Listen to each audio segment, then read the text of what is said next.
திருவாலி அப்படிங்கிறது வந்து ஆலி நாடு. ஆலிங்கிற இடம். இந்த ஆலிங்கிற இடத்தினுடைய ஆட்சி வந்து திருமங்கை மன்னனுக்கு உட்பட்டது. ஆகவே திருமங்கை மன்னனுக்கு ஆலி நாடன் அப்படிங்கிற பெயர் வேற உண்டு. ஆலி நாட்டை உடையவன் என்னும் பொருளில் ஆலி நாடன் அப்படிங்கிற பெயர் உண்டு.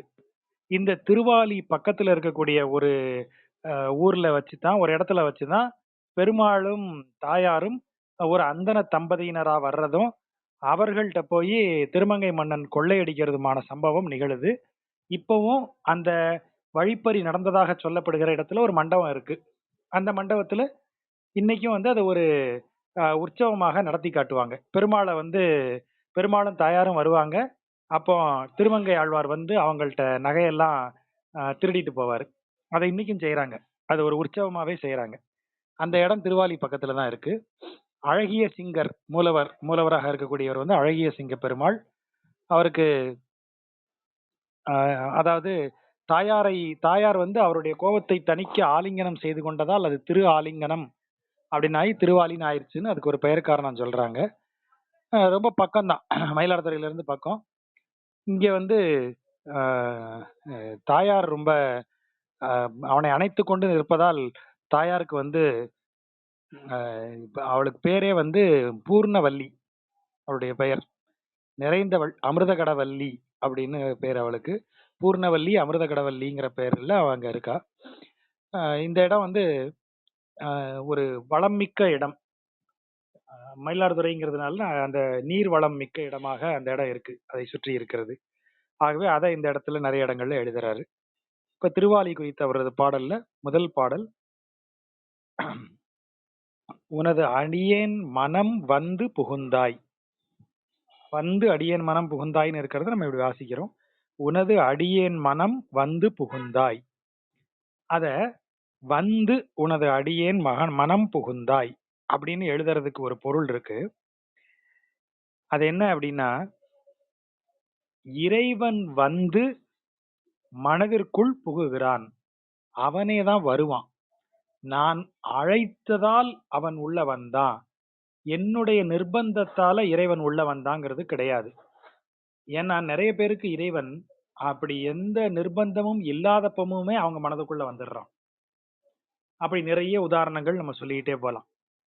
இப்போ இந்த ஆழ்வார்கள், நாயன்மார்கள் கதையெல்லாம் எடுத்தீங்கன்னா, அதுல பெரும்பாலான ஆட்களுக்கு இறைவன் தன்னுருள் புரிஞ்சவனா இருக்கான். இப்ப காரைக்கால் அம்மைக்கு அவங்க அவங்க அந்த அம்மா வந்து தவங்களோ தியானங்களோ அல்லது பெரிய யாகங்களோ எதுவுமே செய்ததில்லை.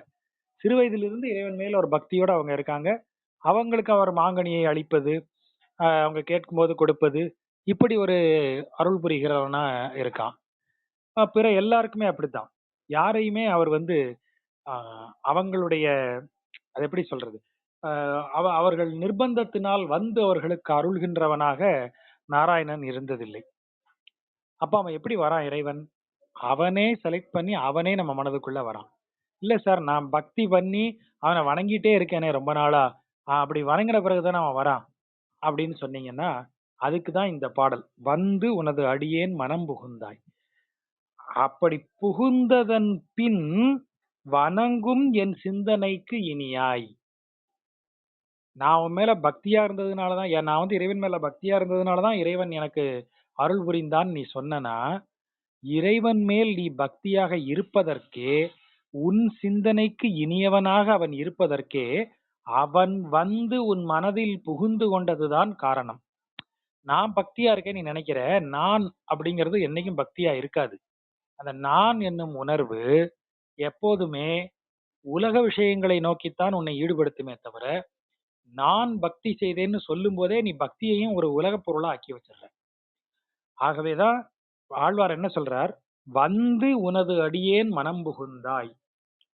அவன் வந்து மனதுக்குள்ள புகுந்துட்டான். நீ பர்மிஷன் கொடுத்தோ, உன்கிட்ட நோ அப்ஜெக்ஷன் வாங்கிட்டோ இறைவன் வரல. அவன் நேரடியா மனதுக்குள்ள வந்துட்டான். அதனாலதான் உனக்கு பக்தி ஏற்பட்டது. இத சைவ பெரியவர்களும் சொல்லுவாங்க, வைணவ பெரியவர்களும் சொல்றது உண்டு. அவனருளாலே அவன் தாழ் வணங்கின்னு தான் சைவம் சொல்லுது. இங்க என்ன சொல்றோம்? வந்து மனதில் புகுந்து, மனதில் புக்கு. அப்படிதான் குலசேகர ஆழ்வார் பாடுறாரு. பெரியாழ்வார் அதே வார்த்தையை தான் பயன்படுத்துறாரு. இறைவன் வந்து புகுகின்றான் மனதில். அதனால்தான் நமக்கு பக்தியே ஏற்படுகிறது. அப்ப இறைவனை நான் வணங்கி பக்தியால் அவனை பெற்றேன்னு சொல்றது ஒரு அகந்தை சொல். அப்போ அவன் மேல் பக்தி ஏற்படுவதற்கு அவனே காரணம்னு நம்புறதுதான் நல்ல சரணாகதிக்குரிய ஒரு அடிப்படை. அதுதான் ஏற்புடையதாக இருக்கிறது அப்படிங்கிறது வைணவம் சொல்றது. ஆகவே வந்து உனது அடியேன் மனம் புகுந்தாய், புகுந்ததன் பின் வணங்கும் என் சிந்தனைக்கு இனியாய் திருவே என் ஆருயிரே. அந்த வார்த்தையை கவனிங்க. திருவே என் ஆருயிரே. திருவே அப்படின்னா செல்வம், ஆஹ், நிறைந்திருப்பது. அதுதான் இப்ப இங்க தாயார் பேரை சொல்லும்போது நம்ம பார்த்தோம். பூர்ணவல்லி, அமிர்த கடவல்லி. அமிர்தம்ங்கிறது நிறைவளிக்கக்கூடிய ஒன்று. மரணம் என்பது வாழ்க்கையினுடைய ஒரு குறைபாடுன்னு வச்சுக்கிட்டா, அமிர்தம் என்பது வாழ்க்கையில் எந்த குறையும் இல்லை, மரணம் எனும் குறையற்ற வாழ்வை கொடுக்கக்கூடியது. பிறப்பு இறப்பு அற்ற நிறைவான வாழ்க்கையை தரக்கூடியது அமிர்தம். அதை தரக்கூடியவள் அந்த தாயார். பூர்ணவல்லி, நிறைந்தவள், நிறைவை தருபவள், நிறைந்திருக்கிற தாயார். ஆகவே திருவே அப்படின்னு தாயை சொல்லிட்டு என் ஆருயிரே அப்படிங்கிறாரு. அப்படியே என்ன அர்த்தம்? என்னை உன்னிடத்தில் நான் ஒப்படைச்சிட்டேன். என் ஆருயிர் அப்படின்னா ஆன்மா, என்னுடைய ஆன்மா உன்னை சேர்ந்தது. என் ஆருயிரே, எங்க இருக்க நீ? அம்தளிர் அணியார் அசோகின் இளந்தளிர்கள் கலந்து அவை எங்கும் செந்தழல் புரையும் திருவாலி அம்மானே. தளிர், அம்முனா அழகியன்னு பார்த்தோம். தளிர், அசோகின் இளந்தளிர்கள். அசோக மரம் அங்கு நிறைந்து இருக்கிறது. அந்த அசோக மரங்கள் நிறைந்து அந்த மரங்களினுடைய இலை தளிர் அழகிய தளிர் அப்படியே அந்த இடம் பூரா நிறைந்து இருக்கு. நிறைய அசோக மரங்களா இருக்கு. அதனுடைய தளிர்கள் அப்படியே சிவப்பு நிறத்துல அப்படியே இலைகள் விட்டு அந்த இடமே எப்படி இருக்கான், அவை எங்கும் செந்தழல் புரையும். புரையும்னா அப்படியே படர்ந்து இருக்கும்னு அர்த்தம், நிறைந்திருக்கும்னு அர்த்தம்.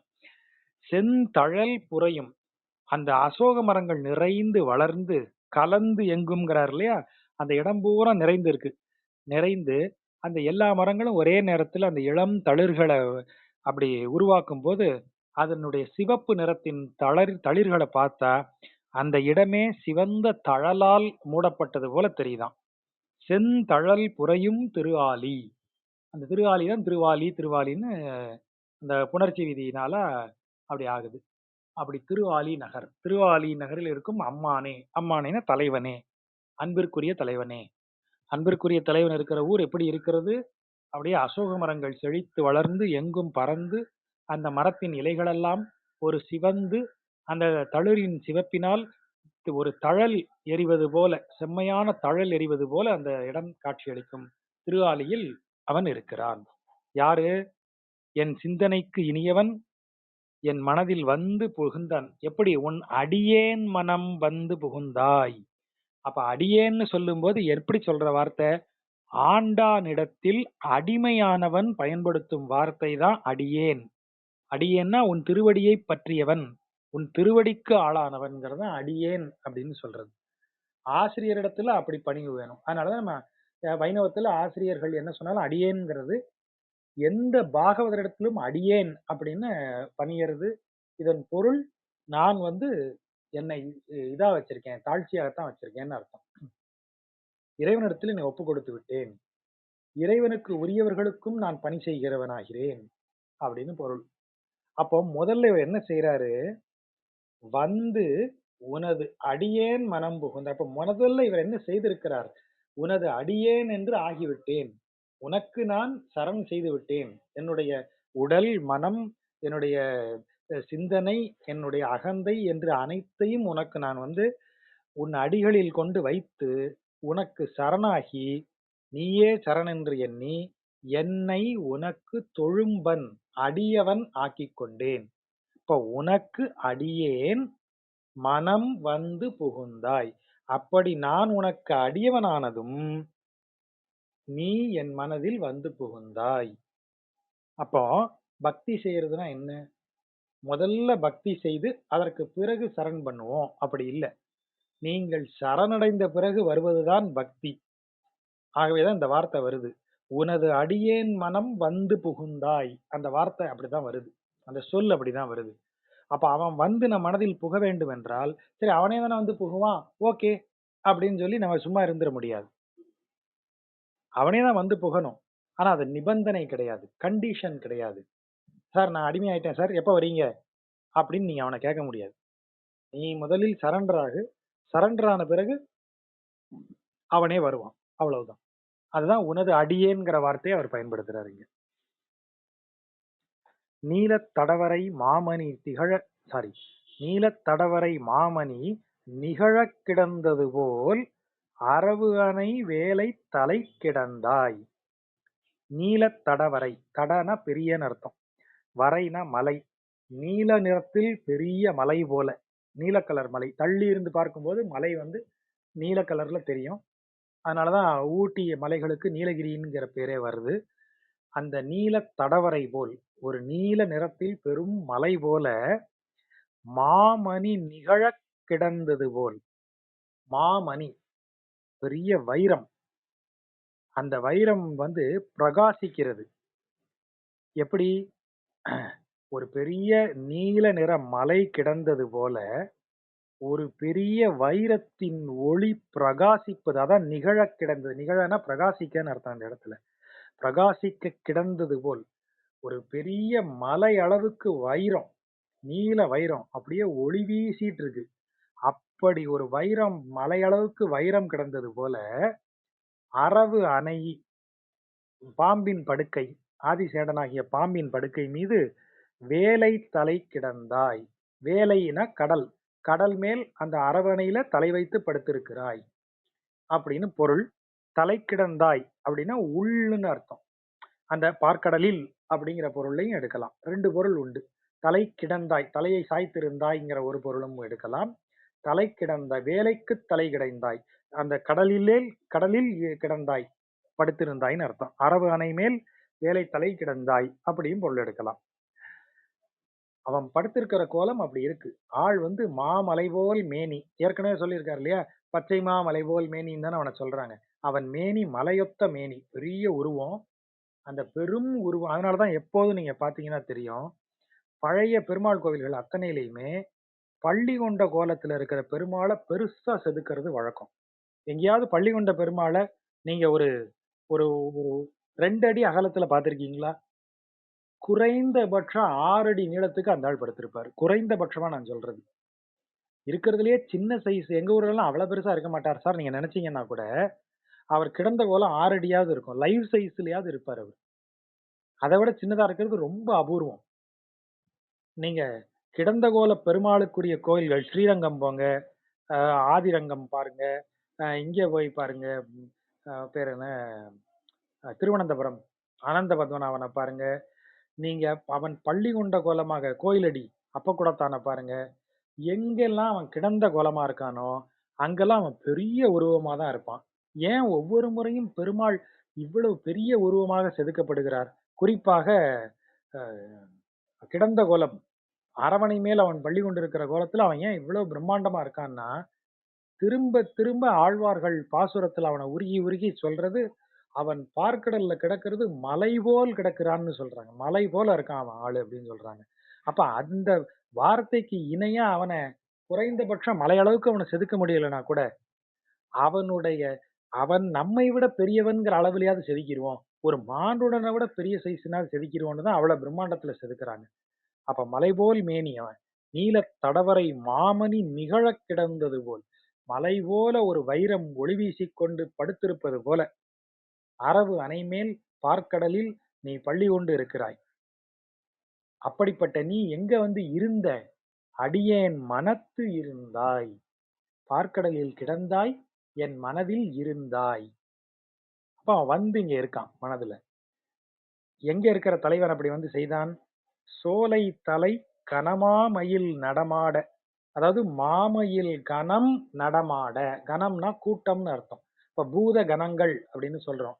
அப்படின்னு என்ன அர்த்தம்? பூதங்களின் கூட்டம்னு அர்த்தம். பூத கணங்கள். மாகணம் மிருகங்களின் கூட்டம். இந்த கணம்ங்கிற சொல் 3 சுழி நா. கா 3 சுழி நா இம். கணம்னா கூட்டம்னு அர்த்தம். இங்க கனமா மயில் அப்படின்னு சொன்னா அது மீட்டருக்காக அப்படி மாத்தி போட்டிருக்காங்க. மாமயில் கணம் நடம் ஆட. பெரிய மயில்களின் கூட்டங்கள் எல்லாம் நடனமாட. எங்க? சோலை தலை. சோலைகளுக்குள். இந்த இடத்துல தலைங்கிறது உள்ளேங்கிற பொருள்ல வந்துருச்சா? சோலை தலை. சோலையிற்குள் மயில் கூட்டங்கள் நடனமாட, மழைமுகில் போல் மலைமுகில் போன்று எழுந்து எங்கும் ஆலை புகை கமழும். ஆலை புகை. எந்த ஆலை அங்க இருக்கு அப்படின்னா, கரும்பு நெல்லும் செழித்த ஊர் அது. ஆகவே கருப்பஞ்சாறிலிருந்து வெல்லம் தயாரிக்கிறதுக்காக நிறைய சர்க்கரை ஆலைகள், இந்த கருப்பஞ்சாறை நல்லா காய்ச்சி அதுல இருந்து வெல்லம் தயாரிக்கிறாங்க. அப்படி காய்ச்சுவதற்காக நெருப்பு எரிக்கிறாங்க. அப்படிப்பட்ட சர்க்கரை ஆலைகளினுடைய நெருப்புகள் எல்லாம், சாரி, புகையெல்லாம் எரிந்து மேல வந்து அந்த ஊரையே மழை மேகம் போல சூழ்ந்திருக்கான். அந்த புகை வந்து மேகம் மாதிரி சூழ்ந்திருக்கிறத பார்த்துட்டு சோலைகள்ல இருக்கிற மயில்கள் எல்லாம் நடமாடுதாம். அப்பேற்பட்ட அழகுமிக்க அணி ஆலி, அழகுமிக்க ஆலி அம்மானே, ஆலியில் இருக்கும் தலைவனே அப்படின்னு சொல்றார். அதாவது இந்த உதாரணங்கள் சொல்லிட்டே வரதை கவனிச்சீங்கன்னா ஒரு சுவாரஸ்யம் இருக்கும். அத வந்து ஒரு ஒரு சின்னதாக ஒரு ஒப்புமை செஞ்சு பார்த்தோம்னா ஒரு சுவாரஸ்யம் வரும். இப்ப முதல்ல என்ன சொல்றாரு? அசோகின் இடந்தளிர்கள் கலந்து அவை எங்கும் செந்தழல் புரையும் அப்படின்னு சொன்னாரு. அப்ப முதல்ல வந்து அனைத்து இடங்களும் செக்கச் சிவந்து நெருப்பு எரிந்தது போல் இருக்கிறது. இவன் இருக்கும் இடம். சரி, இவன் எங்க வந்து புகுந்திருக்கான்? அடியேன் மனம் புகுந்தாய். உனது அடியேன் மனம் வந்து புகுந்தாய்ன்னு சொல்லியிருக்கோம். இப்ப அவன் இருக்கிற திருவாலி எப்படி இருக்கு? இளம் தளிர்கள் எல்லாம் அப்படியே நெருப்பு மாதிரி இருக்கு, தழல் மாதிரி இருக்கு. அப்போ இறைவன் வந்து இருக்கக்கூடிய நமது மனம் செந்தழல் போல இருக்கு. ஆனா இறைவன் வந்து அமரும் போது அந்த தளிரெல்லாம் தழல் எல்லாம் தளிர் போல ஆகிறது. அவன் மனதிற்குள்ள வந்துட்டான்னா நம்ம மனதுல இருக்கிற கடும் கோபம், பகை, நெருப்பு, வெறுப்பு, இப்படி அப்படியே நெருப்பு போல இருக்கிற அத்தனையுமே அசோக மரத்தின் தளிர் போல ஆகிவிடுகிறது. எப்ப? அவன் என் மனதிற்குள் வந்து புகுந்த உடனே. அப்படி ஒரு வாசிப்பு நம்ம எடுத்துக்கலாம்.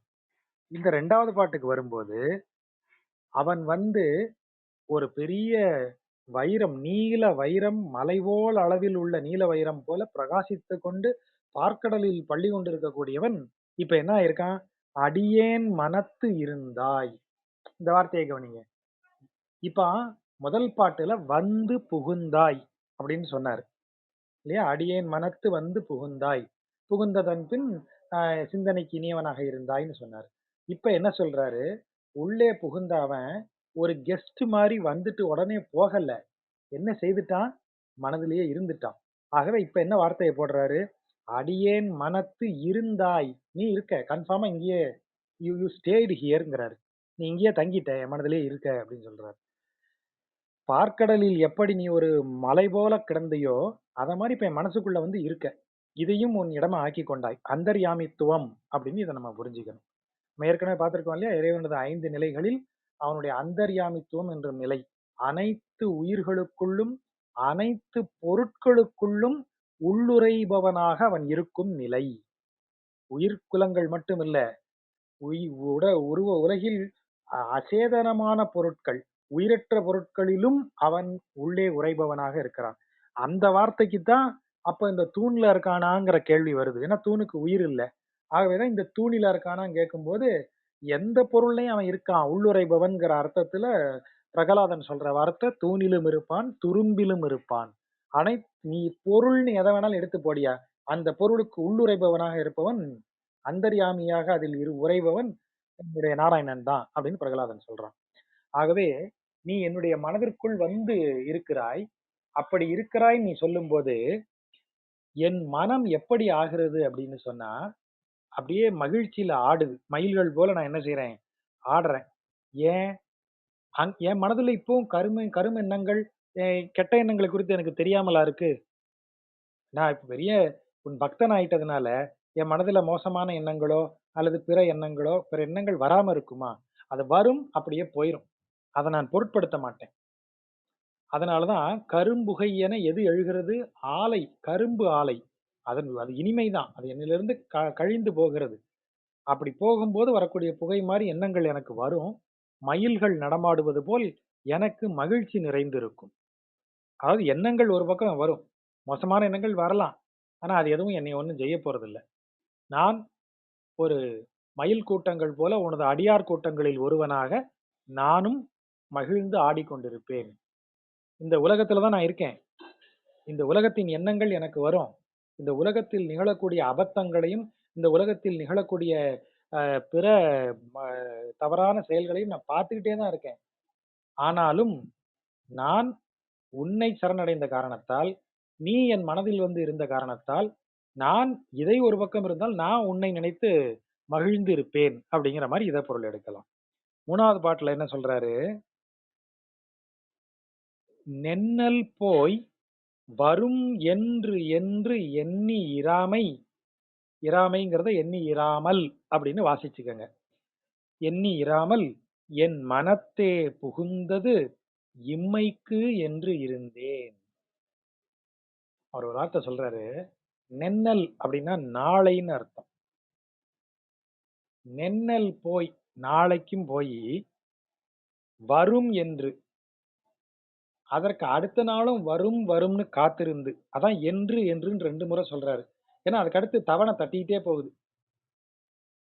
எண்ணி இராமல் நென்னல் போய் சாரி நென்னல்னா நேற்று வரும் என்று நாளை வரும் என்று நென்னல்னா நேற்று மாத்தி சொல்றேன். நென்னல்னா நேற்று நேற்று போய்விட்டது. நாளை வரும் என காத்திருக்கிறேன். எப்படி காத்திருக்கிறேன்? என்று என்று எண்ணி அப்படி காத்திருக்கேன். அப்படின்னு என்ன அர்த்தம்? நாளைக்கு வந்துருவாருன்னு நினைக்கிறேன். வரல. மறுநாள் விடியுது. ச்சே நேத்து பொழுது போயிருச்சே அவர் வரலையே. சரி நாளைக்கு எப்படியும் வந்துருவார் அப்படின்னு காத்திருக்கேன். நாளைய பொழுதும் போயிருச்சு. அவர் வரல. சரி நாளைக்கு வந்துருவாருன்னு காத்திருக்கேன். நேற்றைய பொழுது போயிருச்சு. இப்படி நேற்று கழிகிறது. நாளை வரும் என எதிர்பார்ப்பு நிகழ்கிறது. அந்த நாளை வந்து வந்து போகிறது. என்று என்று எண்ணி இராமை. அப்படி அவனை நினைச்சுக்கிட்டே இராமல், இதுல என்ன பொருள் இருக்குன்னு நீங்க கவனிங்க. நேற்று கழிந்து விட்டது. நாளை வரும்னு நான் நம்பிக்கையோட உட்கார்ந்திருக்கேன். அப்ப நடுவுல சொல்லாம விடப்பட்ட அண்டர்லைன் என்னது? ஃபில் இன் த பிளாங்க்ஸ் என்னது? நேற்றுக்கும் நாளைக்கும் நடுவில் இருப்பது எது? இன்று. அப்ப இன்று அவன் என்னிடத்தில் இல்லை. நேற்று வருவான்னு காத்திருந்தேன் சார் வரல. நாளைக்கு வருவான்னு காத்திருக்கேன் சார். இத மாரி பல நாளைகள் நான் காத்திருந்திருக்கிறேன். அப்ப இன்று என்ன அர்த்தம்? என்கிட்ட அவன் இல்லன்னு அர்த்தம். அதுதான் அவர் அவ்வளவு அழகா சொல்றாரு. இன்றைக்கு அவன் என் இதயத்தில் இல்லை. அப்படி இல்லாமல் எண்ணி இராமை. அப்படி என்னைய எண்ண விடாமல், ஐயோ நேத்து கழிஞ்சிருச்சே, ஐயோ நாளைய பொழுதும் போயிட்டே இருக்கே, அப்படின்னு என்னைய நினைச்சு வருத்தப்பட விடாம, என் மனத்தே புகுந்தது. நீ என் மனதிற்குள் வந்து இறங்கியது இம்மைக்கு என்று இருந்தேன். எவ்வளவு முட்டாள் நானு. இம்மைக்குன்னு என்ன அர்த்தம்? இந்த பூவுலகில் வாழும் நாளின் நன்மைக்கு என இருந்தேன். அதான் இம்மை. இம்மைனா இப்பிறவின்னு அர்த்தம். இப்பிறவியின் நன்மைக்கு என்று இருந்தேன். எரிநீர் வளஞ்செருவில் எரிநீர்னா நீர் எரி. நீர் எரிதல்னா என்ன அர்த்தம்? நீர் எதை எரியும்? நீர் அலையை எரியும். அதான் அலை எரி நீர் அப்படிங்கிறது தான் எரிநீர்னு நம்ம பொருள் சொல்றோம். அப்படி பொருள் எடுக்கிறோம். எரிநீர் நீர் அலையை வீசும் நீர். அவ்வளவு செழிப்பா இருக்கு. அலையை வீசும் நீர் வளஞ்செருவில் வளம் மிக்க செருனா வயல்னு அர்த்தம். வளம் மிக்க வயலில் அதான் வளஞ்செருவில். ஒரே ஒரு நிமிடம்.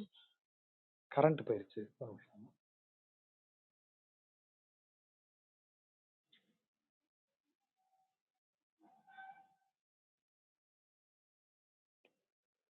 வளஞ்செருவில் கேக்குதா?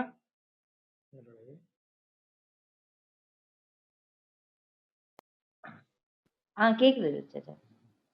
எரிநீர் வளஞ்செருவில் நல்ல அலை வீசக்கூடிய அளவிற்கு நீர்வளம் மிக்க வளமான வயலில் சென்னல் கூழை வரம்பு ஒரீகி. கூழை வரம்பு கூழைனா அந்த இப்ப நம்ம நெல்லுல அந்த மேல இருக்கிற கதிர் அப்படிங்கிறது அந்த நெல் மணிகள் இருக்கும் இடம். அந்த நெல்மணிகள் இருக்கும் இடம் தவிர மீதி வைக்கோல்னு நம்ம சொல்றோம் இல்லையா? இந்த வைக்கோல்ங்கிறது எல்லாம் நெல்லினுடைய தழைகள், நெல்லில இருந்து வரக்கூடிய கதிர்கள். அந்த நெற்கதிர்களோட இருக்கக்கூடியதைத்தான் கூழைன்னு சொல்றோம். அதான் மாட்டுக்கு கூளம் போட்டையான்னு கேட்பாங்க வட மாநிலங்கள்ல, இது வட மாவட்டங்கள்ல. கூளம், இதுல மதுரை பக்கமும் கூளம்ங்கிற வார்த்தை உண்டு. ஆனா இது கொஞ்சம் தெற்க போக போக வைக்கோல்னு சொல்லுவாங்க. இந்த வைக்கோல்ங்கிறது கூளம் என்று சொல்லப்படும். அந்த கூளம்ங்கிறது கூழை அப்படிங்கிற தமிழ் சொல்லிலிருந்து உருவாகி வந்த வட்டார வழக்கு நடைமுறை சொல் அது. கூளம்ங்கிறது இந்த கதிர் இல்லாத நெல் செடி. கூளம் வரம்பு ஒரீஇ அப்படின்னா என்ன அர்த்தம்? வரம்புனா அந்த இதை அறுத்தல், ஒரீஇனா அறுத்தல். அதாவது அந்த இதோட சேர்த்து அறுக்குறாங்க. மேல கதிர் இருக்கு, கீழே அந்த செடி தண்டோட இருக்கு. அதாவது அறுவடைய சொல்றாரு. செந்நெல் கூழை வரம்பு ஒரீஇ. செந்நெல்லை அறுவடை செய்யும் போது அறிவார் முகத்து எழு வாழை மீன்கள் அந்த வயல்ல உலாவிட்டு இருக்கு. ஏன்னா அந்த வயல் பூரா தண்ணீர் நிறைஞ்சிருக்கு. அதுதான் அவர் சொன்னாரு. எரிநீர் வளஞ்செருவில், நல்ல வளமிக்க அந்த இதுல வயல்ல வாழை மீன்கள் துள்ளி விளையாடிட்டு இருக்கு. அந்த வயலில் விளைந்த செந்நெல்லை அறுவடை செய்கிறவர்கள் வந்து அறுக்கிறார்கள். அப்படி அறுக்கும் போது அவங்க வந்து அப்படி குனிஞ்சி அறுக்கும் போது அந்த தண்ணியில இருக்கிற மீன் துள்ளுது. எப்படி துள்ளுது? அறிவார் முகத்து எழு. அறிகின்றவர்னா அந்த அறுக்கிறவர்கள். அறிதல்னா அறுத்தல். அந்த அறுவடை பண்ணக்கூடியவங்க முகத்துல படுற மாதிரி அந்த வாழை மீன் துள்ளுது. துள்ளி என்ன ஆகுது? முகத்து எழு வாழை போய் கரும்பு அண்ணல் காடு அணையும். பக்கத்துல இருக்கக்கூடிய நெல்லும் கரும்பும் அடுத்தடுத்து தான் பயிரிடுறாங்க இல்லையா? அது அந்த நிலத்தின் வளம், நீர்வளம் மிக்க இடத்துல நன்செய் பயிர்கள் இருக்கும். நன்செய் பயிர்களாக சொல்லப்படுவது முதன்மையாக நெல்லும் கரும்பும் வாழையும் ஆகிய மூன்றும் நன்செய் பயிர்கள்ல முதன்மையானவை. ஆகவே இங்க இது என்ன சொல்றாரு? நெல் இருக்கு, நெல் வயலை அறுவடை பண்ணும் போது தாவி குதிச்சு வாழை வந்து எங்க போயிருது? கரும்பு வயலுக்குள்ள போயிருது. அதை எப்படி சொல்றாருன்னா, கரும்பு அண்ணல், அண்ணல்னா அந்நல் அப்படின்னு பிரிக்கிறாங்க. மொழி முதல் நகரம், தன்னகரம்னு சொல்லக்கூடியது. அப்படி பிரிச்சா அந்த நல்ல கரும்பு காடு அப்படின்னு பொருள் எடுக்கலாம். இன்னொன்னு இருக்கு, 2 சுழி இன், அண்ணல் அப்படின்னு போட்டா செடி அப்படின்னு அர்த்தம், அடர்ந்த செடின்னு அர்த்தம். அப்படின்னா என்ன அர்த்தம்? கரும்புகள் அடர்ந்து வளர்ந்திருக்கக்கூடிய அந்த வயலுக்குள்னு ஒரு பொருள் இருக்கு. 2 பொருளும் எடுக்கலாம். அதை பேதமாக அண்ணல்னு சொல்லக்கூடியதும் வழக்கம். அண்ணல் ஒரே வேர்டு, 2ஆ பிரிச்சா அந்த நல்லங்கிற பொருள் அண்ணல்னு வரும். அது பாடபேதமாகத்தான் வைக்கப்பட்டிருக்கு. சோ வாழை மீன் என்ன செய்யுது? வயலில், செந்நெல் வயலில் இருந்து அறுவடை காலத்தில் துள்ளி எழுந்து கரும்பு வயலுக்குள்ள போயிருது அப்படின்னு சொல்றோம். அப்ப இந்த பாட்டுல இதுக்கு என்ன பொருள் நமக்கே தெரியும். நேற்றுன்னு சொல்லி ஒரு இடத்துலயும், நாளைன்னு சொல்லி ஒரு இடத்துலயும் காத்திருப்பதால் நேற்று ஏமாற்றமும் நாளைய எதிர்பார்ப்புமாக நாட்களெல்லாம் கழிந்து போகாத வண்ணம் நீ இன்று என் மனதிற்குள் வந்து இருந்து கொண்டாய். என் மனத்தே புகுந்தது. இம்மைக்கு என்று இருந்தேன். இம்மைக்குன்னு இந்த பிறவியோட நல்லதுக்கு நான் நினைச்சுக்கிட்டு இருந்தேன்பா. ஆனா இனி வரக்கூடிய காலங்களுக்கெல்லாம் நீ நன்மை பயக்கக்கூடியவன் என்று எனக்கு தெரியல. நான் அந்த செந்நெல் வயலுக்குள்ள மட்டும்தான் இருக்க முடியும் அப்படிங்கிற வாழை மீன் மாதிரி நான் இருந்தேன். ஆனா நீ என் மனதிற்குள் வந்து புகுந்த பிறகு ஒண்ணு தெரியுது. இது மறுமைக்கும் சேர்த்துதான் நீ எனக்கு என் மனதிற்குள்ள வந்து இருந்திருக்கன்னு. ஆகவே நெல் வயலிலிருந்து கரும்பு வயலுக்குள்ள போன மாதிரி ஆயிடுச்சு. இனிமை கூடி போச்சு. நெல் வயல்ல இருந்து கரும்பு வயலுக்கு தாவிட்டேன் நான். அந்த வாழை மீனை அதுக்கு உள்பொருளா வைக்கிறார். மின்னின் மண்ணு நுடங்கு இடை மடவார்தம் சிந்தை மறந்து வந்து நின் மண்ணு சேவடிக்கே மறவாமை வைத்தாயால்,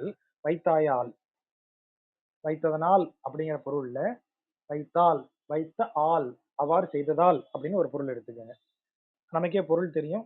மின்னின் மண்ணு நுடங்கு இடை, இந்த இடத்துல முதல் மண்ணுக்கு பொருள் ஒத்தன்னு அர்த்தம். மின்னின் ஒத்த, மின்னலை ஒத்த, நுடங்கு இடை, நுடங்குனா நுண்மையான அப்படின்னு அர்த்தம். மின்னலை போன்ற மிக நுண்ணிய இடை கொண்ட மடவார்தம் சிந்தை மறந்து, அப்படிப்பட்ட பெண்கள், அழகிய மின்னலை போன்ற சிறிய இடை கொண்ட நுண்ணிய இடை கொண்ட பெண்களின் மேல் என் சிந்தையை செலுத்தாமல் அவர்களை மறந்து வந்து நின் மண்ணு சேவடிக்கே, மண்ணுன்னா இந்த இடத்துல நிலைத்தன்னு அர்த்தம். நிலைத்த உன்னுடைய என்றைக்கும் நிலைத்திருக்கிற அப்படின்னு என்ன அர்த்தம்? அந்த மடவார்களது இது மடவார்கள் மேல் சிந்தை வைத்தால், அந்த மடவார்கள் நிலைத்திருக்க மாட்டார்கள். ஆனால் உன் சேவடிக்கு வந்து நான் அதனால தான் அங்கேயும் ஒரு மண்ணு போடுறாரு, இங்கேயும் ஒரு மண்ணு போடுறாரு. இறைவனின் சேவடிக்கும் மண்ணு சேவடி, அந்த மடவார் மடவாருக்கு உரிய இடைக்கும் ஒரு மண்ணுன்னு ஒரு வார்த்தைய போடுறாரு. அப்போ ஒரு மண்ணு நிலைத்து இருக்கும், இன்னொரு மண்ணு நிலைத்து இருக்காது. அப்ப மின்னின் மண்ணு நுடங்கு இடை. அந்த இடத்துல மண்ணு எந்த பொருள்ல போடுறாரு? போல, அதைப் போல, அதைப் போன்ற அந்த பொருள போடுறாரு. உவமையாக்குறாரு. மின்னலைப் போல மிக நுண்ணிய இடைகொண்ட பெண்களின் மேல் எனது கவனத்தை செலுத்தாது, நான் உன்னிடத்தில் வந்து உன் திருவடியையே வணங்கி, அதையே மறவாமல் என் நினைவில் வைத்திருக்கும்படி செய்தாயே. வைத்த ஆள், வைத்தால் இல்ல, வைத்த ஆள். ஆள்னா அசைச்சொல் இங்க. வைத்தாயே, செய்தாயே அப்படின்னு ஒரு ஒரு அ ஒரு உணர்ச்சிய அங்க காமிக்கிறது. வைத்தாயால். அப்படி வைத்தையே என்னைய? நான் வந்து அந்த பெண்களின் மேல் கவனத்தை செலுத்தாமல் உன் சேவடிக்கு வந்தேன் அப்படின்னு நான் என்னுடைய செயலா அத சொல்லல. அவ்வாறு நான் அவர்கள் மேல் கவனம் செலுத்தாது, இப்படி வந்து உன் சேவடி மேல் நான் என் சிந்தையை வைக்குமாறு செய்தாயே அப்படின்னு அவன் இறைவன தான் சொல்றாரு. அங்கதான் வியப்பு.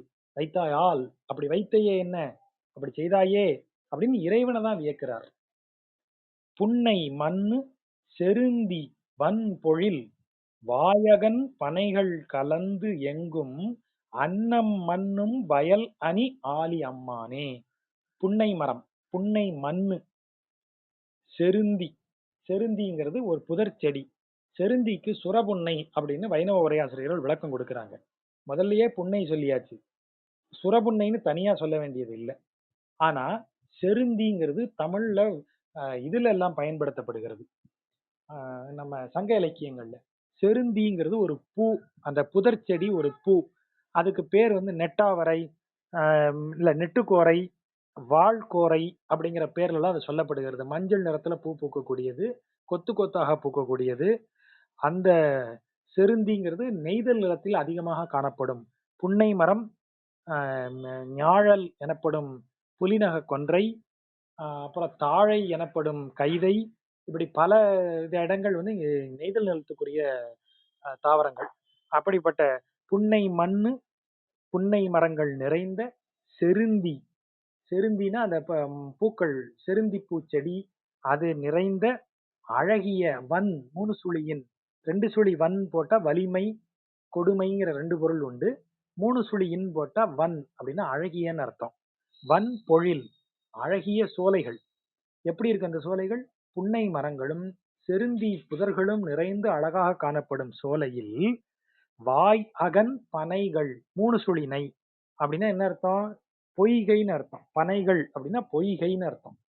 பனைகளுக்கு நிறைய பொருள் இருக்கு. ஒரு பொருள் பொய்கை. வாய் அகன் பனைகள் அப்படின்னா என்ன அர்த்தம்? அகன்ற விரிந்த நீர்நிலைகள், குளம், தடாகம் அப்படி இருக்கு.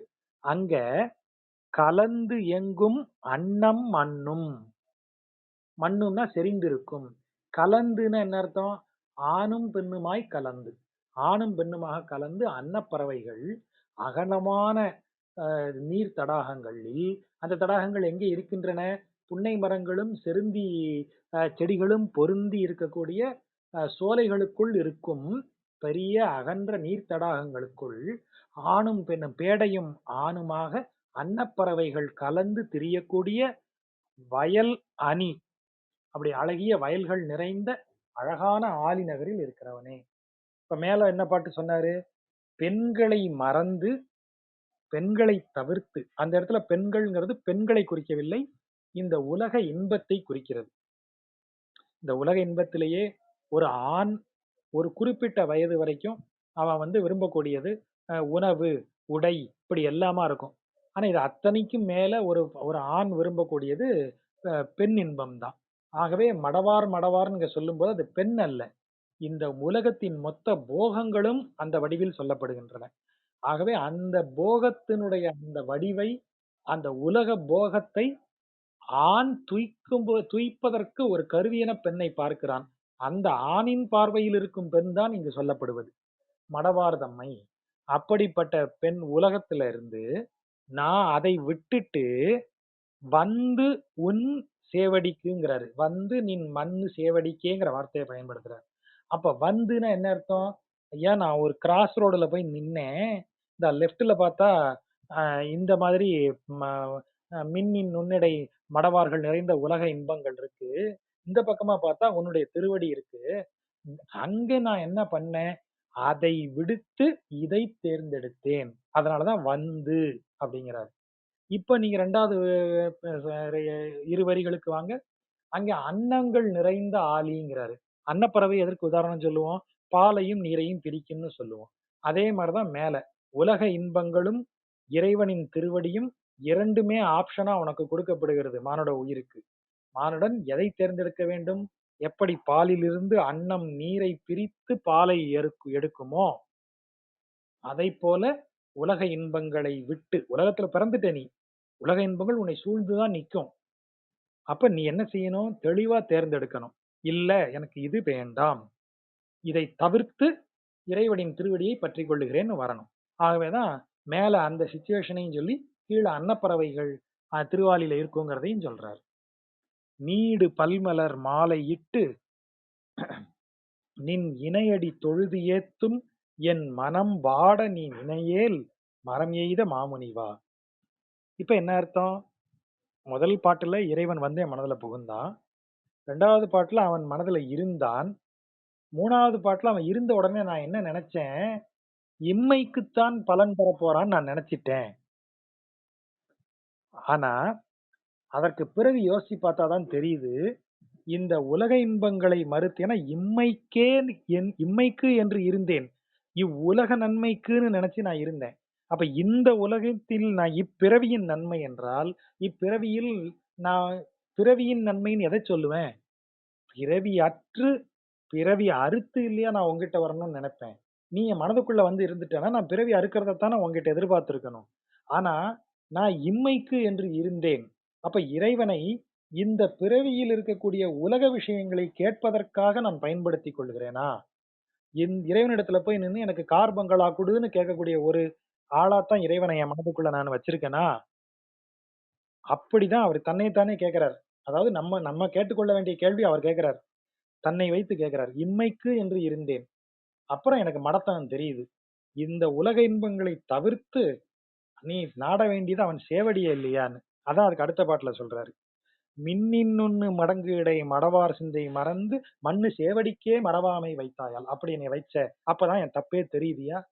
பாரு உன்னை மனசுக்குள்ள நீ வந்திருந்தும், நீ என் மனதுக்குள்ள புகுந்தும், இருந்தும், என்னை மகிழ்ச்சிப்படுத்தியும், ஏன்னா இந்த பிறவிக்கே உண்டான பலனா உன்னை நினைச்சிட்டேனே, இப்பதான் என் தவறு தெரியுது. இப்போ ஒரு பயம் வருது. இப்ப நான் தவறு செஞ்சுட்டேன்ப்பா. நீ என்னை விட்டுட்டு போயிறாத. அப்ப அந்த கெஞ்சல் தான் 5வது பாட்டு. நீடு பல்மலர் மாலையிட்டு. நீடுன்னா 2 பொருள் எடுக்குறாங்க. நீண்ட மாலை அணிவித்து அப்படின்னு ஒரு பொருள் எடுக்குறாங்க. நீடுன்னா நீண்டன்னு அர்த்தம்.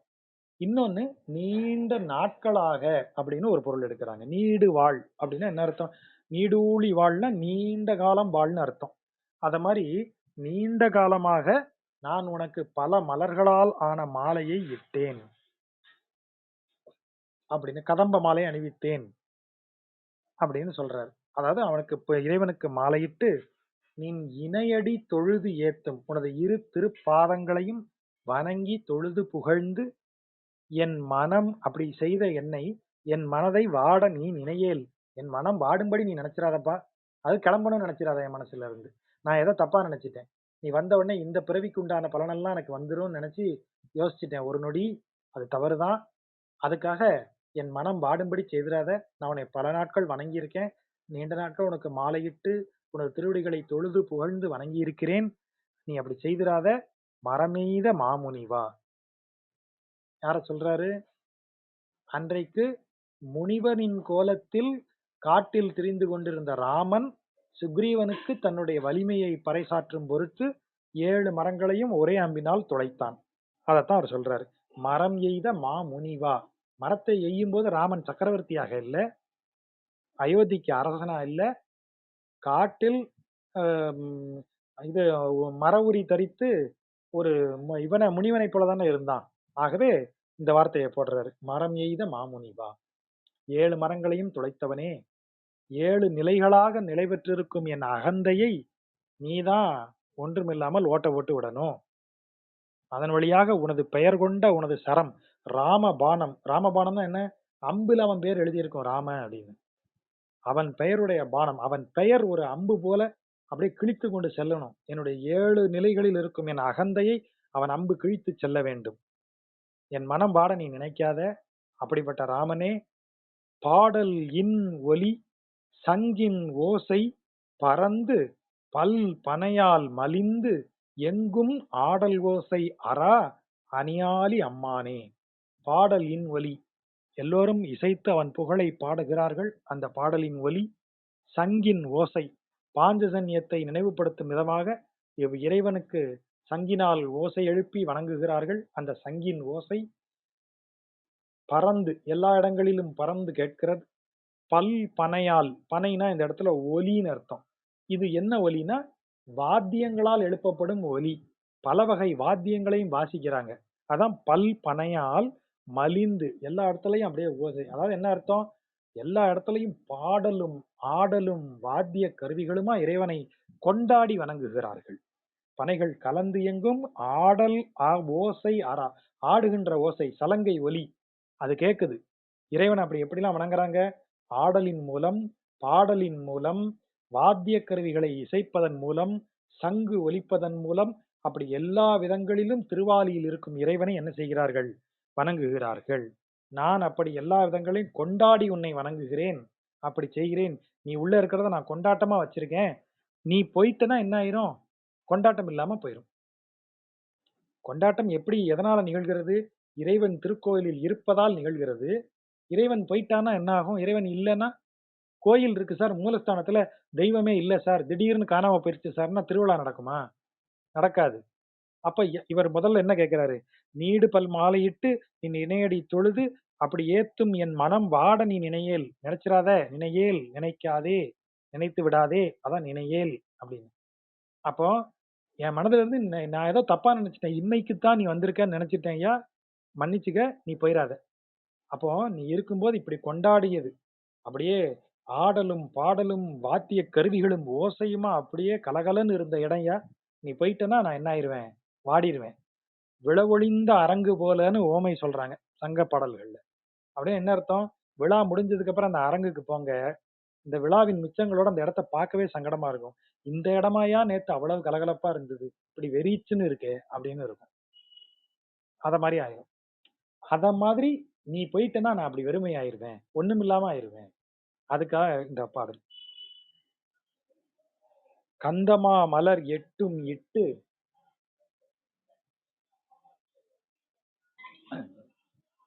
கந்தமாம கந்தனா கந்தங்கிற வடமொழி சொல்லிலிருந்து இருந்து நம்ம தமிழ் படுத்திய சொல். கந்தனா நறுமணம்னு அர்த்தம். மாமலர் எட்டும், 8 சிறந்த மலர்கள். எதெல்லாம் 8 சிறந்த மலர்கள்னா பெரியவாச்சான் பிள்ளை ஒரு விளக்கம் சொல்றாரு. ஸ்வபோபதேசம்னு சொல்றது. சுவபதேசம்னா அவரே இதுதான் 8 மலர்கள்னு அவரா சொல்றாரு, ரெஃபரன்ஸ் இல்லாம. கருமுகை, கற்பகம், நாழல், நாழல்ங்கிறது ஞாழல், மாதாரம், சௌகந்தி, செங்கழுநீர், தாமரை, கைதை. கைதைனா தாழம்பூ. இந்த 8 பூக்கள் தான் 8 வகை மலர்கள்னு அவர் சொல்றாரு. கந்தமா மலர் எட்டும் இட்டு, இந்த 8 வகை நறுமணம் மிக்க மலர்களை உனக்கு இட்டு, நின் காமர் சேவடி, காமர் சேவடினா விரும்பிய அனைத்தையும் தரக்கூடிய உனது திருவடிங்கிற பொருளும் எடுக்கலாம். காமம் அறுக்கும் சேவடி, உலக விளைவுகளை அகற்றும் உனது திருவடி, 2 பொருளையும் எடுக்கலாம். உன் இணையடி தொழுது, சேவடி தொழுது எழும் புந்தியேன் மனத்தே புகுந்தாயை போகலொட்டேன். எப்பா போகணும்னு நினைச்சிராத. நீ உனக்கு நான் 8 வகை மலர்களையும் வாசனை மிக்க மலர்களை உனக்கு இட்டு, உனது சிறந்த திருவடியை என் கைதொழுது எழும், எழும் புந்தியேன். புந்தியேன், இந்த வார்த்தையை கவனிங்க. புத்தியால் உன்னை வணங்குகிறேன்ங்கிறாரு. அவர் சொல்ற வார்த்தையை கவனிங்க. புந்தியேன் கைதொழுது எழும் புந்தியேன். புந்தி, புந்திங்கிறது புத்தி, புத்தி தான் புந்தின்னு வருது. திருமூலர் சொல்றாரு இல்லையா, புந்தியில் வைத்தடி போற்றுகின்றேனேங்கிறாரு. அதாவது புத்தியில் வைத்தடி போற்றுகின்றேதான். அப்போ எனது புத்தியால் நான் உன்னை உன் திருவடியை கைதொழுது 8 வகை மலர்களை இட்டு உனது திருவடியை வணங்குகிறேன். மனத்தே புகுந்தாயை போகலொட்டேன். நீ புகுந்தது என் புத்தியில இல்ல, என் மனதுக்குள்ள புகுந்திருக்க. ரெண்டையும் ஒரு சின்ன டிஃபரன்ஸ் பண்றாரு. புத்தி தான் என்ன செய்யும் அப்படின்னா, ஒண்ணு நீ பண்றது சரியில்லை, நீ தான் உயர்ந்தவன், இதெல்லாம் உனக்கு தேவையா, நீ இப்படிலாம் பண்ணணுமா, இதை செய்யணுமா, அதை செய்யணுமான்னு தர்க்கம் பேசுவது மனம் அல்ல, புத்தி. இன்ட்யூஷன் அப்புறம் ரேஷனல்னு 2 வார்த்தைய சொல்லுவாங்க. இன்ட்யூட்டிவ்னா என்ன அர்த்தம்? உள்ளுணர்வால நாம ஒரு விஷயத்த சொல்லுவோம். உள்ளுணர்வுக்கு ஆதாரம் இருக்காது. ஃபேக்சுவலா இருக்காது. ஃபேக்ட் கிடையாது. எதனாலயா இவன திருடன்னு சொல்றேன்? எனக்கு தோணுது சார் அப்படின்னு சொன்னீங்கன்னா சட்டம் ஏற்றுக்காது. அப்ப அதுக்கு என்ன வேணும்? ரேஷனல். ஆ நிரூபிக்கப்பட்ட பகுத்தறிவு. பகுத்தறிவு சான்றை தேடும். சான்று இருக்கணும் சார் அப்படின்னு சொல்லும். அதான் ரேஷனல் திங்கிங், இன்ட்யூட்டிவ் திங்கிங் அப்படின்னு பிரிக்கிறது. புத்தி எப்போதும் ரேஷனல் திங்கிங்ல இருக்கும். மனம் எப்போது இன்ட்யூஷன்ல இருக்கும். இப்ப இவன் என்ன சொல்றான்? அப்ப இறைவனை மனம் வந்து மனதுக்கு தெரியும். இறைவன் தான் முக்கியம்னு. ஆனாலும் அவன் எங்கேயா அந்த காலத்துல இறைவனை வணங்கியிருப்பாங்க, இப்படி செஞ்சிருப்பாங்க. இப்ப என்னங்கிற மாரி புத்தி வந்து அதுக்குள்ள ஒரு லாஜிக் பேசும். அப்ப லாஜிக் பேசுற புத்தியத்தான் உனது திருவடியில வீழ்த்தி, அதனதான் கைதொழும்படியாக செய்கிறேன். கை தொழுது எழும். எழும்னா என்ன அர்த்தம்? நான் வணங்கியிருக்கேன். அப்படி நெடுஞ்சான்கடையா விழுந்திருக்கேன். விழுந்து வணங்குனா தானே எழும்ங்கிற வார்த்தை வரும். நான் விழுந்து புத்திய கொண்டாந்து வீழ்த்தியிருக்கேன் உன் பாதத்துல. நின் காமர் சேவடி கை தொழுது எழும். கைகளால் உன் சேவடிகளை பற்றி கொண்டு வீழ்ந்திருக்கேன் நான் என் புத்தியால. ஏன்னா என் புத்தி தான் கேள்வி கேட்கும். என் புத்தி தான் தேவையில்லாத குதர்க்கமான லாஜிக்குகளை சொல்லும். உன்னைய மறுத்து பேசச் சொல்லும். அப்படிப்பட்ட புத்திய கொண்டு வந்து உனது காலடியில நான் போட்டிருக்கேன். 8 வகை வாசனை மலர்களை இட்டு இப்படி போட்டிருக்கேன். அதனால என் மனதிற்குள் புகுந்த உன்னை போக விட மாட்டேன். இன்ட்யூஷனா நீ உள்ள இருக்க, நீ போயிராத. என் புத்தியின் கோளாறு காரணமா என் மனதில இருந்து நீ போயிராத. உன்னை நான் போக ஒப்புக்கொள்ளவே மாட்டேன். ஒப்ப மாட்டேன்ங்கிறது தான் ஒட்டேன் அப்படின்னு வருது. ஒப்ப மாட்டேன். இந்த காரியத்திற்கு நான் சம்மதிக்க மாட்டேன். மனதில் உள்ள புகுந்து விட்டாய், புகுந்தாயை போகல் ஒட்டேன். போவதை அனுமதிக்க மாட்டேன் அப்படின்னு அர்த்தம். சந்தி வேள்வி, சடங்கு, நான்மறை ஓதி, ஓதுவித்து ஆதியாய் வரும் அந்தணாளர் அரா அணியாலி அம்மானே. சந்தி வேள்வி அப்படின்னா என்ன அர்த்தம்? காலையும் மாலையும் ஆகிய 2 பொழுதுகளும் சந்திக்கும் நேரம். இரவை காலை சந்திக்கும் நேரம் சந்தி. பகலை இரவு சந்திக்கும் நேரம் அந்தி. அதனாலதான் அந்தி சந்தின்னு சொல்றது. அப்ப இந்த காலை மாலை, மாலை காலை ஆகிய 2 பொருளில் 2ம் சந்திக்கும் நேரத்தில் உதய நேரம், அஸ்தமன நேரம்னு வச்சுப்போம். உதய நேரத்திலும் அஸ்தமன நேரத்திலும் செய்ய வேண்டிய வேள்விகள் இருக்கின்றன. அதுதான் சந்தி வேள்வி. அந்த வேள்வியில முக்கியமானது என்னன்னா, பிராமணர்களுக்கு சொல்லப்பட்டு இருப்பது சந்தியாவந்தனம்னு சொல்லக்கூடியது. அந்த கர்மத்துக்கு பேர் நித்திய கர்மம், நைமித்திக கர்மம் என்று பெயர். நித்திய கர்மம், நைமித்திக கர்மம் அப்படின்னு பேரு. அப்படின்னா என்ன அர்த்தம்? அது தினந்தோறும் செய்ய வேண்டியது. நைமித்திகம் நைமித்திகம் அப்படின்னு சொன்னா தவிர்க்காது செய்ய வேண்டியது. அப்படி எந்த இதுவும் இல்லாமல் செய்து வர வேண்டியது அப்படின்னு அர்த்தம். ஸோ அப்படி எப்போதும் செய்து வர வேண்டிய அந்த நைமித்திக கர்மமாகிய நித்தியானுஷ்டானங்களாகிய அது என்ன சந்தி வேள்வி. அடுத்தது சடங்கு. சடங்கு என்ன சொல்றாங்க? இத நித்திய கர்மம்னு சொன்னாங்க இல்லையா, இத காமிய கர்மம்னு சொல்லுவாங்க. சடங்குன்னா என்ன அர்த்தம்? ஒரு காரணம் பற்றி செய்வது காமிய கர்மம். இப்போ காமிய கர்மம்னா இப்போ இது குழந்தை பிறந்த உடனே பேர் வைக்கிறோம் இல்லையா, பும்சுவனம் அப்படின்னு அதுக்கு பேரு. அந்த பிறந்த தீட்டை கழித்து நாமகரணம், பெயர் சூட்டுதல், பும்சுவனம்னு எல்லாம் அதுக்கு பேர் ஒவ்வொன்றும் உண்டு. அப்படின்னா என்ன அர்த்தம்? அதை எப்ப செய்வீங்க? டெய்லி செய்வீங்களா? இல்ல. அது ஒரு குழந்தை பிறந்து 10ஆம் நாள் அன்று அந்த குழந்தையின் பிறப்பினால் ஏற்பட்ட தீட்டுகள் கழிந்து அந்த குழந்தையை நம்ம பெயர் அறிவித்து அந்த குடும்பத்தினுடைய அந்த வம்சத்தினுடைய வாரிசாக அறிவிக்கும் நிலை, அறிவிக்கக்கூடிய சடங்கு. அப்ப அந்த சடங்கை நம்ம சொல்லும்போது என்ன சொல்றோம்? அப்படிப்பட்ட ஒரு சடங்கு அந்த காரியத்தால் வருவது. சஷ்டி தப அப்த பூர்த்தி, சஷ்டி அப்த பூர்த்தி. 60 வயது நிறைந்தால் செய்ய வேண்டியது. அது சடங்கு. அத நீங்க வருஷா வருஷமோ, டெய்லியுமோ செஞ்சுட்டு இருக்க போறதில்ல. அப்போ ஒரு காரணம் பற்றி வரக்கூடியது சடங்கு. நைமித்திக கர்மம் என்பது நித்திய கர்மம். தொடர்ந்து செய்து வர வேண்டியது. அதற்கு காரணங்கள் தேவையில்ல. அப்படிப்பட்டதுதான் சந்தி வேள்வி. சடங்கு காரணம் பற்றி முறையாக செய்யப்பட வேண்டியது. நான்மறை ஓதி. அப்படின்னு அர்த்தம். நித்திய கர்மங்களை தொடர்ந்து செய்து வந்தும், செய்ய வேண்டிய பருவத்தில் செய்ய வேண்டிய சடங்குகளை முறையாகச் செய்தும், 4 மறைகளை ஓதியும், பிறருக்கு கற்றுக் கொடுத்தும், ஓதி ஓதுவித்து, ஓதுவித்துன்னா சொல்ல வைத்து இன்னொருவருக்கு கற்றுக் கொடுத்து, ஆதியாய் வரும் அந்தணாளர், ஆதி காலத்திலிருந்து அந்த ஊர்ல தொடர்ந்து அந்தணர்கள் அப்படி நிறையா வந்துகிட்டே இருக்காங்க. திடீர்னு இப்போ போன வாரத்துல வந்து தான் சார் எங்க ஊர்ல ஐயர்கள் வந்து வேதம் சொல்ல ஆரம்பிச்சிருக்காங்க. அப்படி இல்ல. அந்த ஊர்ல தொடர்ச்சியாக அப்படி சொல்லப்பட்டு கொண்டே வருகிறது வேதம். அதான் ஆடல் ஓசை அறான்னு போன பாட்டுல சொன்னாரு. இந்த பாட்டுல என்ன சொல்றாரு? அந்த நாளர் அரா அணியாளி அம்மானே. கொண்டாட்டமும் இருக்கிறது, முறையான வழிபாடும் இருக்கிறது. அது 2யும் அவர் சொல்றாரு. அப்படின்னா என்ன அர்த்தம்? நீங்க புத்தி வந்து லாஜிக்கா கேள்வி கேட்குங்கிறதுனால தான், லாஜிக்கா செய்ய வேண்டிய விஷயங்கள பூஜையாக வச்சிருப்பாங்க. லாஜிக்கா இறைவன்கிறவன் ஒரு நம்மள மாரி இருக்கக்கூடியவன நம்புறல்லப்பா? ஆமா. அப்ப அவனுக்கும் நம்மள மாரியே குளிப்பாட்டு, அவனுக்கும் நம்மள மாரி ஆடை அணிவி, அவனுக்கும் நம்மள மாரியே பூக்கள் அதெல்லாம் வச்சு அவனுக்கு அலங்காரம் பண்ணு. அவனும் நம்மள மாரி தான். நம்மள யாராவது பாராட்டுனா நமக்கு எவ்வளவு மகிழ்ச்சியா இருக்கு. அவனும் அப்படித்தான். அவன பாராட்டு. எப்படி பாராட்டுறது? மந்திரங்களால அவன் பேர சொல்லு, அஷ்டோத்திரம் சொல்லு, 108 பேர சொல்லு, 1000 பேர் அவனுக்கு சொல்லு, அவன் பேர அவன புகழ்ந்து பாடு.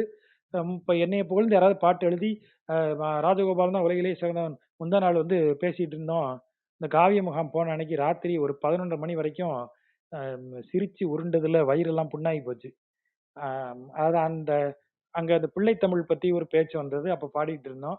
இந்த சாம்ராஜும் காளியும் சும்மா இருக்காம, எம்ஜிஆர் பிள்ளை தமிழ் கூட இருக்கே அப்படின்னு சொல்லி ஆரம்பிச்சாங்க. எம்ஜிஆர் பிள்ளை தமிழ்ல 2, 3 வரிகள் கவிஞர் முத்துலிங்கம் எழுதியிருக்காரு. முத்துலிங்கம் இல்ல. முன்னால இந்த போய்வா நதி எளிய பாடல்லாம் அவர் தான் எழுதினாருன்னு நினைக்கிறேன். அந்த பழைய கவிஞர் முத்துலிங்கம். அவர் எழுதியிருக்காரு. அவர் வந்து எம்ஜிஆர் பிள்ளை தமிழ்னு சொல்லி 2, 3 இதெல்லாம் எழுதி அது ஒரே காமெடியா இருந்தது. அத சொல்லி சிரிச்சுட்டு இருந்தோம். அப்ப அவர் ஜெயமோகன் சொன்னாரு, "இதுக்கே இப்படி சொன்னீங்கன்னா, பெரியார் பேர்ல ஒரு ஈவேரா பேர்ல ஒரு பிள்ளை தமிழ் இருக்கு. அப்படின்னு சொல்லி அதுல ஒரு வரி இப்படி வருது. அ ம தாடியும் கழியும் கொண்டு எழுந்து வரும் செல்லப்பிள்ளாய் ஈவேராவே வா அப்படின்னு பாடியிருக்காங்க. அது அது சின்ன பிள்ளை எழுந்து தளர்நடையிட்டு வர்ற பருவம். அப்பவேயே தாடியும் கழியுமோட அந்த குழந்தை இருக்கான். இப்படி பாடி இப்படிலாம் எழுதியிருக்காங்கன்னு சொல்லி ராத்திரி பூரா சிரிச்சுட்டே இருந்தோம். ஆ அது எதுக்கு இங்க சொல்றேன் அப்படின்னா, புத்தி நமக்கு லாஜிக்கா சில விஷயங்கள செய்யும்போது, புத்திக்கு லாஜிக் தான் வேணும். அந்த லாஜிக் வந்து எப்படி இருந்தாலும், அதுக்கு ஏதோ ஒரு லாஜிக் இருந்தா சரி. பிள்ளை தமிழ் இப்படித்தான் பாட வேண்டும். தளர் நடையிட்டு வரும் குழந்தையை தலைவனைச் சொல்லலாம். அப்படின்னோனே நம்ம லாஜிக் யோசிக்குது. அப்ப என் தலைவன் ஈவேரா நான் சொல்லலாம்ல. ஏன் ராஜகோபாலன கூட சொல்லு. தலைவனா வச்சுட்டு அந்த பாட்ட பாடு. கேட்டா பக்தி வரணுமா? சிரிப்பு வரணுமா? இப்ப இதெல்லாம் கேட்டா சிரிப்பு வருது. நீங்க யோசிச்சு பாருங்க. ஆனா இறைவனை வந்து நம்ம அப்படி பாடும்போது நமக்கு அப்படி வரலையே. அப்போ லாஜிக்லயே நீங்க சரியான லாஜிக்ன்னு ஒண்ணு இருக்கு. நம்மை நமது மனதை நேர்படுத்தும் விதத்தில் மனதை நேர்படுத்தும் விதத்தில் நமது மனதை நேர்படுத்தும் விதத்தில் நமக்கு ஒரு நல்ல லாஜிக் இருக்கு. அதுதான் இங்க சொல்லப்பட்ட சந்தி வேள்வி, சடங்கு, நான்மறை ஓதி, ஓதுவித்து, பிறருக்கும் கற்றுக் கொடுத்து, தாங்களும் செய்து இப்படி அனைத்துமாக வரக்கூடியது. அதுதான் இங்க மேல வரக்கூடியது. கைதொழுது எழும் புத்தி. புத்தியை ஒரு ஒரு கண்டிஷனுக்கு கொண்டு வந்தாதான் மனதினுடைய நோக்கத்த புத்தி புரிஞ்சுக்கும். சபரிமலைக்கு போறேன்னா 41 நாள் மாலை போடு, விரதம் இரு, இதை செய், இதை செய்யாதன்னு சொல்றோமே அது யாருக்கு? மனதுக்கா? அப்போ 41 நாள் கழிச்சு ஐயப்பன் மனசுல இல்லாம போயிருவானா? இல்ல. மனசுல இருக்கிற ஐயப்பன என் புத்தி சரியா உணரணும்னா, என் புத்தி எங்கெல்லாம் தவறு செய்யுன்னு நீ சொல்லுதோ, அங்கெல்லாம் ஐயப்பன் அதுக்கு ஞாபகம் வரணுமே. அதுக்கு தான் உனக்கு 41 நாள் பிராக்டிஸ். உன் புத்திக்கு தான் பிராக்டிஸ். உன் மனதுக்கு இல்ல. ஆக அந்த இடத்துல இத புரிஞ்சுக்கலாம். உலவு திரைக்கடல் பள்ளி கொண்டு வந்து உன் அடியேன் மனம் புகுந்த அப்புலவ. புலவனா இந்த இடத்துல அனைத்தையும் அறிந்தவன் அர்த்தம். அப்புலவ அனைத்தையும் அறிந்தவன். இறைவனுக்கு ஒரு பெயர் உண்டு. இறைவன் சர்வஜன். சர்வஜன்னா சகல கலைகளையும் அறிந்தவன் அர்த்தம். இறைவன் அனைத்து கலைகளையும் அறிந்தவன், சர்வஜன். இந்த உலகின் அறிவு என்று சொல்லப்படும் அனைத்தையும் அவன் அறிந்தவன். ஆகவேதான் அவனை கலையின் வல்லோன் அப்படின்னு சொல்றதும், அவனையே குருவாக கொள்வதும். சைவ மரபுல இறைவன் தட்சிணாமூர்த்தி வடிவில் வந்து முனிவர்களுக்கு உபதேசம் செய்கிறான். சனகாதி முனிவர்களுக்கு உபதேசம் செய்கிறான். வைணவத்துல ஹயக்ரீவராக வந்து அவர் அனைவருக்கும் இவங்களுக்கு நரநாராயணர்ல இருந்து எல்லாருக்கும் உபதேசம் செய்கிறார். அன்னப்பறவையின் வடிவில் வேதத்தை பிரம்மனுக்கு உபதேசிக்கிறார். அப்போ இறைவன் தான் அனைத்தையும் அறிந்தவன் என்பதால் இறைவன் தான் உலகின் ஆதி குரு, முதல் குரு என்று அவனைத்தான் சொல்லுகிறாங்க. ஆகவே புலவர் அப்படின்னு சொன்னா, புலவர்னு சொன்னா இந்த இடத்துல அனைத்தையும் அறிந்தவன், அனைத்து அறிவும் நிரம்பியவன். அவன் எங்க இருக்கான்? உலவு திரை. திரைனா நம்ம சொன்னோம் இல்லையா, அலை. திரை உலவு கடல், அதுதான் உலவு திரைக்கடல்னு மீட்டருக்காக மாத்திருக்காரு. திரை உலவு கடல், அலைகள் உலவும் கடலில் பள்ளி கொண்டிருந்த நீ வந்து என் மனம், அதாவது உன் அடியேனாகிய என் மனதில் புகுந்து அனைத்தையும் அறிந்தவனாக இருக்கிறாயே புண்ணியனே. புண்ணியனே என்ன அர்த்தம்?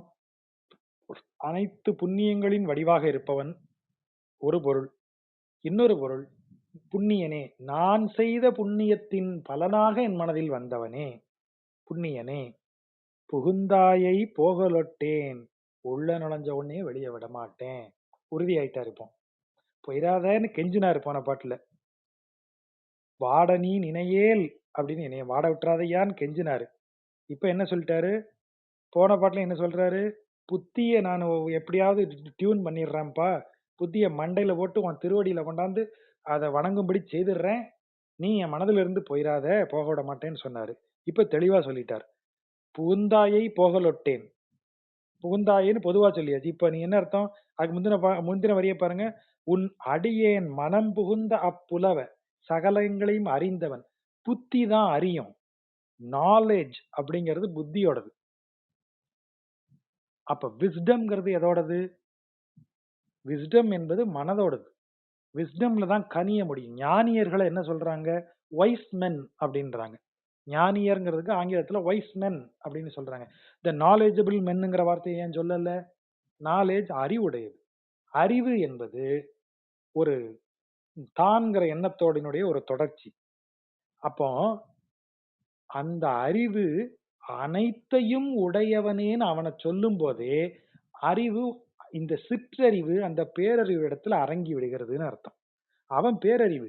நான் என்னுடைய அறிவால அந்த அறிவை அளக்க போகும்போதுதான் தெரியுது, அட முட்டாளே, அவன் அறிவு பேரறிவு, அனைத்து உலகின் அறிவெல்லாம் அவன்கிட்ட தான் இருக்கு, அவன் கொடுத்த அறிவுல ஒரு துளியை வச்சுக்கிட்டு நீ அவனையும் அளந்து பார்ப்பியாங்கிற புத்தி வரும்போது மனம் பெருசாகி புத்தி சிறுசாயிரும். ஆகவே இந்த வார்த்தை, உன் அடியேன் மனம் புகுந்த புலவர் புண்ணிய. புலவர் புண்ணியனே, புலவனே புண்ணியனே. இப்ப எனக்கு புரிஞ்சிருச்சியா? என் அறிவு அடங்கிருச்சு. ஏன்னா அதை விட பெரும் பேரறிவு என் முன்னாடி நிக்குது. ஆகவே இந்த அறிவு அடங்கி விட்டது அப்படின்னு அது பொருள். அப்படி எடுக்கலாம். புகுந்தாயை போகலொட்டேன், உள்ளே நுழைந்தவனே போக விட மாட்டேன். மலர் நிலவு புன்னை. நிலவு மலர்னா நிலா கிடையாது. மலர் நிலவு புன்னை, அதாவது மலர்கள் நிலவக்கூடிய, மலர்கள் நிலவுகின்ற புன்னை மரம். பூத்த புன்னை மரம்னு அர்த்தம். மலர்கள் நிலவுகின்ற அந்த புன்னை மரம். நாழல். நாழல் நீழல், அதாவது ஞாழல்னு வரணும். ஞாயிறுக்கு உண்டான ஞா வரணும். ஞாழல்ங்கிறது புலிநக கொன்றையினுடைய பெயர், அந்த மரத்தினுடைய பெயர் ஞாழல்னு. நெய்தல் நிலத்தினுடைய தாவரமாக சொல்லப்படுவது புன்னை, ஞாழல். அப்புறம் இந்த அந்த இடத்துல எப்படி இருக்கு? பூக்கின்ற புன்னை மரங்களும் இந்த ஞாழல் மரங்களின் நிழலிலும் தன் தாமரை மலரின் மிசை, தன் தாமரை குளிர்ந்த தாமரையின் மிசைனா உள்ளே, மலரின் மிசை மலருக்கு உள்ளே, மலி அளவன் மலின பெரிய, அளவன் அப்படின்னா நண்டு, மலி அளவன் கண்படுக்கும் அணியாளி அம்மானே. மலர்ந்த தாமரை மலர், அந்த மலர் எங்க இருக்கு? அந்த குளத்துல இருக்கு. குளம் எங்க இருக்கு? நன்கு மரங்கள் பூக்கள் பூத்து நிற்கக்கூடிய புன்னை மரங்களும் சரக்கொன்றை சாரி புலிநக கொன்றை மரங்களும் சுற்றி இருக்கக்கூடிய குளத்திற்குள்ள அழகிய தாமரை பூத்திருக்க, அந்த தாமரைக்குள்ள ஆண் நண்டு ஏறி படுத்து தூங்குதான். கண் படுக்கும், படுத்து தூங்கக்கூடியது அப்படின்னு சொல்றாங்க.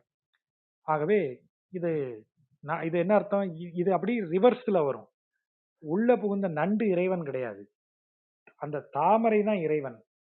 நான் என்ன செய்வேன்? தாமரை சொன்னா, இறைவனை பிடிக்கிற அளவுக்கு நீ இறைவனோட பிரம்மாண்டமானவனா? இப்ப என் கைப்பிடிக்குள்ள அடங்கணும்னு சொன்னா, நீ ஒரு உன் கைப்பிடிக்குள்ள அடங்குற சின்ன பொருளை எடுத்து என் கைப்பிடிக்குள்ள அடங்கி விட்டதுன்னு நீங்க சொல்லலாம்.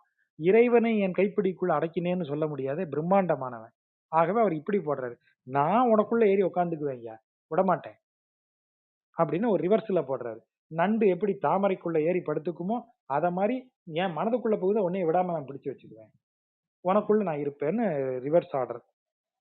சங்கு தங்கு தடங்கடல் கடல் மல்லையுள் கிடந்தாய். சங்கு தங்கு தடங்கடல், சங்குகள் எல்லாம் நிறைந்திருக்கக்கூடிய பெரிய கடல், அந்த கடலின் கரையில் இருக்கக்கூடிய கடல் மல்லையுள் கிடந்தாய். திருமல்லை, திருமல்லையில் கிடந்த கோலத்துல இருக்காரு, தலசேன பெருமாளை சொல்றாரு. கிடந்தாய் அருள் புரிந்து இங்கு என்னுள் புகுந்தாய். அங்க உன்னை வணங்கினேன், இங்கே என்னுடைய மனதுக்குள்ள புகுந்து விட்டாய். இனி போயினால் அறையோ, இனி போனா தகுமோ, இனி போனா சரியா இருக்குமோ, இனி போனா வெற்றிதானா அப்படின்னு கேக்குறாரு. அறையோ, அறையோனா சவால். இனி போனால் சரியா, ஓ இப்படி பண்ணா சரியாயா அப்படின்னு கேக்குறோம். அது அப்ப சவால் மாதிரி துணிக்குது இல்லையா? அப்படி போறது முறையாயா அப்படின்னு கேக்குற மாதிரி அது பொருள். நான் உன்னைய கடல் மல்லையில வணங்கினேன், அந்த கடல் மல்லையில் வணங்கியதால் இங்க என் மனதுக்குள்ள புகுந்த, நீ வெளியே போறது ரொம்ப சரியோப்பா அப்படி வந்துட்டு அப்படின்னு இறைவனை நோக்கி கேக்குறாரு. ஒரு உரிமை வந்துருச்சு, இப்ப கூடி போச்சு, உரிமை கூடி போச்சு.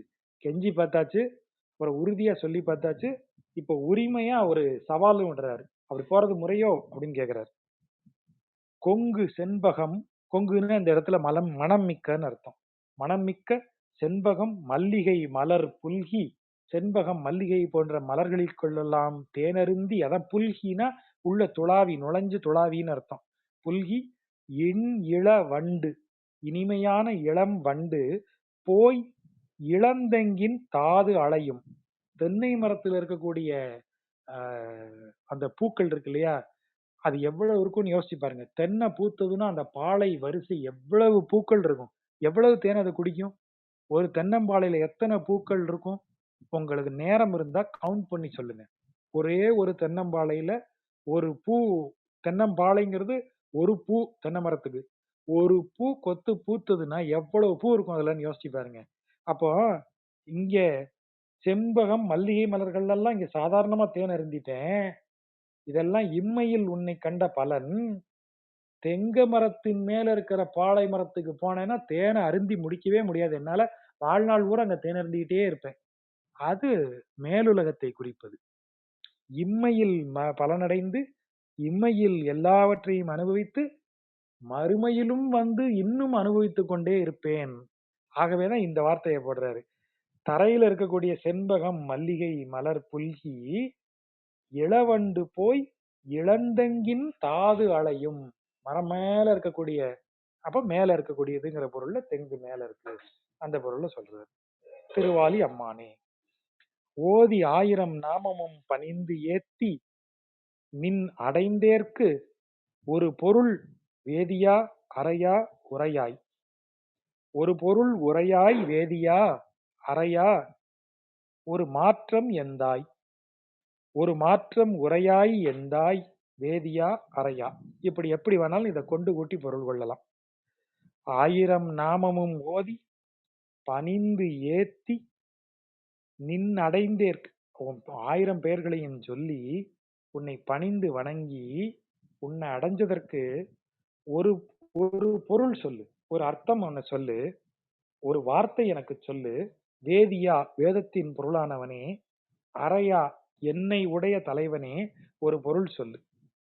அப்படின்னு இந்த இடத்துல பொருள் சொல்லுன்னா என்ன அர்த்தம்? இதையெல்லாம் நான் அடைந்தேன் என்பதற்கு ஒரு பொருள் சொல்லுனா, அப்படி ஒண்ணு கிடையாது இந்த இடத்துல. உரையாய் வேத முறையை ஒரு பொருள் உரையாய்னா, இத வைணவ உரையாசிரியர்கள் எப்படி சொல்றாங்க அப்படின்னா, உன் பெயர் சொன்னால், உன் நாமத்தை சொன்னால், உன்னை பணிந்து வணங்கினால், உன்னை அடைந்ததற்கு ஒரு பொருள் உண்டு என்று சொல்வாயாகன்னு கேக்குறாங்க. அப்படி இல்ல. இதுக்கு ஒரு பொருளும் இல்ல. உரையாய் ஒரு மாற்றம். நீ எனக்கு ஒரு வாசகம் தா. அதாவது என்ன அர்த்தம்? இதுக்கு முன்னாடி சொன்னதுலலாம் என்ன அர்த்தம்? என் மனதுல இருந்து நீ போமாட்டல்ல, போமாட்டல்ல, போமாட்டல்லன்னு கேட்டுக்கிட்டே இருந்தாரு. இப்ப என்ன சொல்றாரு? போமாட்டேன்னு ஒரு வார்த்தை சொல்லு எனக்கு. அதுதான் இங்க வரக்கூடிய பொருள். இத்தனை நாள் உன்னை 1000 பெயர்கள் சொல்லி வணங்கினேன். உன்னை பணிந்து ஏத்தினேன். உன்னை அடைந்தும் விட்டேன். நின் அடைந்தேற்கு, நின்னை அடைந்தவனுக்குன்னு அர்த்தம். நின் அடைந்தேற்கு, உன்னை அடைந்ததற்கு ஒரு பொருள், ஒரு அர்த்தமா ஒரு வார்த்தை சொல்லு. ஒரு மாற்றம், ஒரு மாற்றம்னா ஒரு சொல். ஒரு சொல் தாராய். என்ன சொல் தரணும்னு எதிர்பார்க்கிறாரு? ரைட்டுப்பா நான் போமாட்டேன் இங்கே இருக்கேன்னு சொல்லணும் அவன். அந்த வார்த்தையை சொல்றாரு. நீதியாகிய வேதமா முனியாளர் தோற்றம் உரைத்து மற்றவர்க்கு ஆதியாய் இருந்தாய். நீதியாகிய வேதம் அப்படின்னு என்ன அர்த்தம்? உலகினுடைய நீதிகளை வகுக்கக்கூடியது வேதம். அந்த வேதத்தை சொல்லக்கூடிய மாமுனிவருக்கு தோற்றம் உரைத்து, அந்த வேதத்தின் தோற்றத்தை சொல்லி மற்றவர் அனைவருக்கும் ஆதியென அமைந்தவன். மற்றவர்க்குன்னா யாரு? இந்த உலகில் தோன்றும் அனைவருக்கும் ஆதியாக இருந்தாய். அது எப்படி ஆதியாக இருந்தாய்ங்கிற பொருளை மாமுனிவர்களுக்கு வேதம் வழியாக நீ உரைத்தாய். அந்த வேதமே நீதியாக விளங்கி இந்த உலகை ஆண்டு வருகிறது. அப்படி செய்யக்கூடிய நீ அணியாளி அம்மானே, அழகிய திருவாலியில் அமர்ந்திருக்கும் தலைவனே. புள்ளி வண்டு அறையும், அதாவது வண்டு புள்ளி அறையும், புல்லுகுதல் அப்படின்னா அணைத்துக் கொள்ளுதல் அர்த்தம். வண்டுகள் ஒன்றையொன்று தழுவிக்கொண்டு அறையும், அறையும்னா அந்த ஓசை எழுப்பும். வண்டினுடைய ரீங்காரம் தான் இங்க அறையும் என்று சொல்லப்பட்டது. வண்டுகள் புள்ளி அறையும் பொழில் புடை, புடைனா பக்கங்கள், சுற்றும், சுற்றி இருக்கிறது, சுற்றி இருப்பது. பொழில் சுற்றி சூழ, அதான் பொழில் புடை சூழன்னு வருது. தென்னாலி இருந்த மாயனை, அது வண்டுகள் ஒலி செய்து ஒன்றோடொன்று கலந்து ஓசையிட்டு கொண்டு சோலைகள் தோறும் சுற்றி இருக்கும் அனைத்து சோலைகளிலும் நிறைந்திருக்கக்கூடிய சிறந்த தென் ஆலினா அழகிய ஆலின்னு அர்த்தம். அந்த இடத்துல அழகிய ஆலியில் உறையும் இறைவனை, மாயனை, கல்லின் மண்ணு தின்தோள் கலியன்.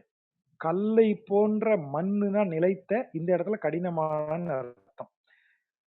கல்லை போன்று கடினமான தோளை, தின் தோள், வலிமையான தோளை உடைய கலியனாகிய திருமங்கை மன்னன் ஒலி செய்த இந்த பாடலை நல்ல இன்னிசை மாலை, மிக இன்னிசையோடு பாட வேண்டிய 4 ஓர் 5 ஒன்றும், 4 5 9 1 10, இந்த 10 பாடல்களையும்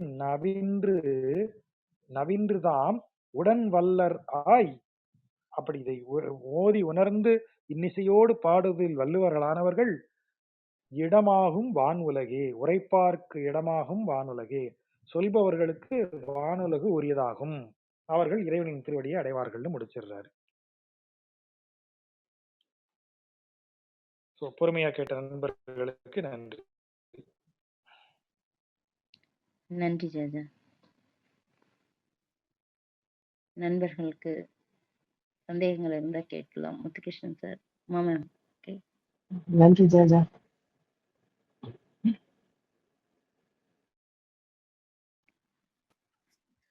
வணக்கம் மேடம். வணக்கம் ஜாஜா. இன்னைக்கு ஒரு சில்லி கொஸ்டின் தான். இதில் இந்த அசோகின் இளம் தளிர்கள் அப்படின்னு சொல்லி சொல்கிறாங்க இல்லையா, இந்த அசோக மரம்ன்றது நெட்லிங் மரம்னு சொல்லக்கூடிய அந்த உயர்ந்த வகை மரமா, இல்லை அது வேற வகை மரமா? இல்லை, நமக்கு இந்த நெட்லிங் மரத்தை அசோக மரம்னு சொல்றது ஒரு தவறான பார்வை. ஒரிஜினலான அசோக மரம் இது கிடையாது. ஒரிஜினல் அசோக மரம் மிக குறைவான அளவில் தான் இருக்கு. அந்த மரத்தின் பட்டைகள் பெரிய அளவில் ஆயுர்வேதத்திலும் சித்த மருத்துவத்திலும் பயன்படுத்தப்படுகின்றன. அந்த மரம் ரொம்ப வெகுசில தான் இருக்கு. நம்ம சுனிலும் நானும் இதை பத்தி பேசிட்டு இருந்தோம். சுனில் அதை ஏதோ ஒரு இடத்துல ஒரு 4 5 மரங்க இது மொத்தமாவே ஒரு 80 மரங்களோ என்னமோ தான் இருக்கு. அத நம்பர் போட்டு உத்தரகண்ட்லயோ எங்கேயோ ஒரு இடத்துல அந்த மரங்கள நம்பர் போட்டு புரொடெக்ட் பண்ணி வச்சிருக்காங்க. அசோக மரம்னு சொல்றது ஆக்சுவலி இந்த நெட்லிங்க மரம் கிடையாது. ஒரிஜினல் அசோக மரம் வேற. கூகுள்ல போட்டு இமேஜ் பாருங்க. நெட்லிங்க மரம் கிடையாது அது. அதான் சார். அது ஒரு கன்ஃப்யூஷன் இருந்தது. அதுக்காக தான் கேட்டேன். ஆமா. பட் இது ம். அப்புறம் அந்த அசோக மரம்ன்றது வந்து அசோகரோட தொடர்புடையது. அவர் பேர்னால வந்ததா அது என்னன்ட்டு ஒரு சந்தேகம் ஒண்ணு அது. அதாவது முன்ன வந்து போதி மரமாக எதை வைப்பதுங்கிற ஒரு இதுல சில நேரங்கள்ல அந்த மரத்தையும் போதி மரமாக கருதி இருக்கிறாங்கன்னு சொல்றாங்க. ஆனா அசோகங்கிறது அசோகருக்கு முன்பு இருந்தே அதற்கு ஒரு பேர் இருக்கு. அசாக அப்படின்னு என்னமோ ஒண்ணு வரும். நான் அத தேடி எடுக்கிறேன். முன்னாடி இதெல்லாம் பொழுதுவாக நாட்கள்ல பார்த்துட்டு இருந்தது. அத நான் எடுத்து சொல்றேன். ஆ அது அசோகரால அதுக்கு அந்த பேர் வரல. அந்த மரத்துக்கு. அதுக்கு சமஸ்கிருதத்துல மூலப்பெயரே அதுதான். அதிலிருந்து அசோகனுக்கு பேர் வந்திருக்கலாம். இப்ப ஆலடிப்பட்டியான்னு பேர் இருக்கு. அவன் பேர்ல இருந்து அந்த மரத்துக்கு அந்த பேர் வரல. வேம்புன்னு பேர் வைக்கிறாங்க. அந்த பேர் வந்து மரத்தின் பெயர் மனிதருக்கு இடப்படுகிறது. அதைப் போல அசோகனுக்கு வந்திருக்கலாம். அது என்னன்னு வேணா பார்க்கலாம். அசோகருக்கும் அந்த மரத்துக்கும் என்ன தொடர்புன்னு பார்க்கலாம். Okay judge. அதான் நான் என்ன நினைச்சிட்டேன்னா, அந்த ஹிஸ்டரியோட தொடர்புடையதா இருக்குதான்னு பார்த்தேன். அசோகருக்கும் இவருக்கும். ஏன்னா முந்தைய காலத்துல வர்றதுனால அது மாதிரி வந்திருக்குமான்ட்டு ஒரு சந்தேகம். வேற ஒண்ணும் இல்ல. Thank you judge. தேங்க்யூ. அப்புறம் இன்னொரு ஒண்ணு இருக்கு. அசோகன்கிற பெயர் ரொம்ப பின்னாடி தான் நம்ம மாடர்ன் ஹிஸ்டரி வரும்போது தான் அசோக மன்னன்கிற பெயர் பிரபலமாகுது. அவன் வந்து தன்னை வந்து பிரியதாசி, தேவனாம்பிரிய இப்படிப்பட்ட பெயர்களால தான் கல்வெட்டுல இருக்கு. அவனுடைய பெயர்கள்ல ஒன்றாகத்தான் அசோகன் இருக்கு. ஆகவே அசோகன்கிறது அவனுடைய முழு பெயர் கிடையாது. நன்றி ஜட்ஜ்.